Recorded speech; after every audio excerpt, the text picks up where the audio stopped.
Gintv. You're touching people that normally you wouldn't touch. Going to the barbershops, nail salons. I mean, your local bars, not the clubs, the local bars. Making sure the posters in there, making sure the bodegas, the ice box to being hit. The banks, the candy stores. You know what I mean? Everywhere, every left and right turn, there's a poster or a flyer or something or a stencil on the floor to let you know and bring you awareness that this project is coming out. That's all guerrilla marketing. Right. All the street shit, all the nasty shit. That's why they call it guerrilla, because you got to be a gorilla to be out here. Right. There was a lot of problems y'all kind of ran. Well, I won't say problems, but a lot of street shit y'all ran into just being out in them streets, right? Putting them posters up and being in them neighborhoods, right? Then tell me a little like a crazy story that might have happened to you, just being out there promoting. Well, it was definitely it was that's one of the other reasons I got my name, because we was out there brawling. You know what I mean? And at that time, Yeah, I used to I actually mean, have to get into fights. no, we was in there really getting into fights, man. A lot of people got hurt behind this the street team stuff. You know what I mean? Like it was definitely because a lot of people you put on. See, it works like this, right? A lot of these guys they used to just hire bodies.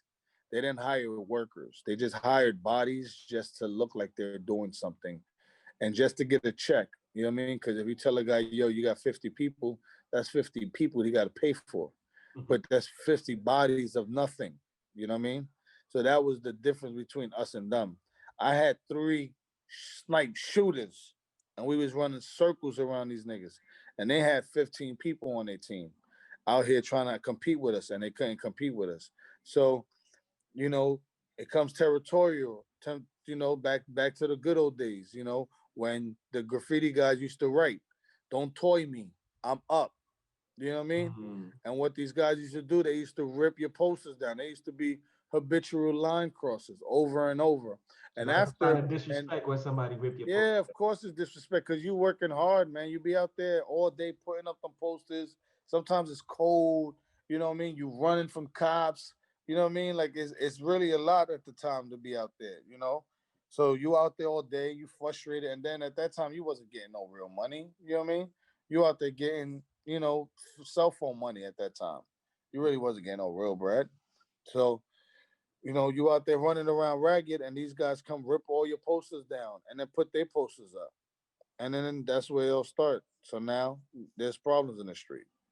I see that correlation because it's like kind of like tagging over a person. Is like, yo, Exactly. I had my tag up. So I'm an old head, so I took that serious. I used to be a graffiti writer, so I felt like if you rip my posters down, you toying me.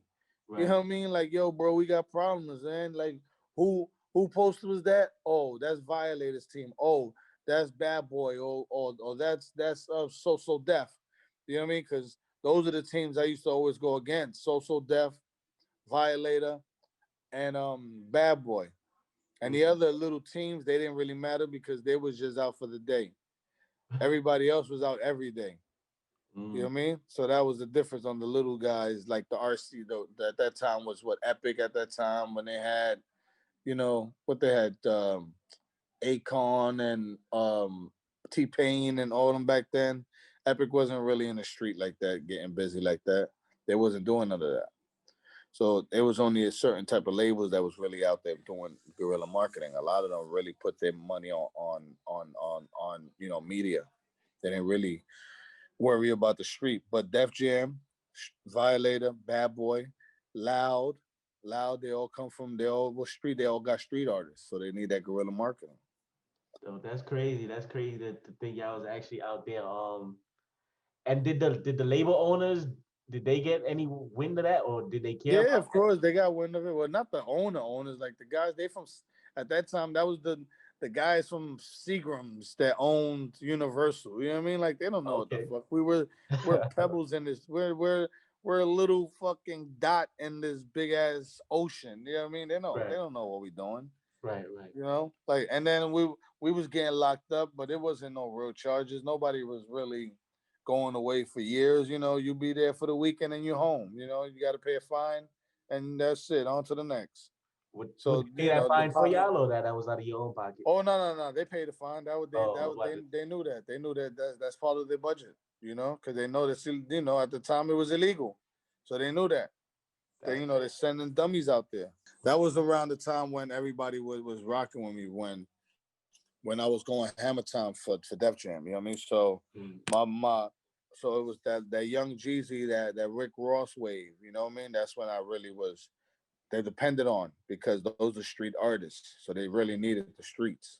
So they really leaned on us to make sure that we brought a lot of awareness, you know, and DTP, you know what I mean?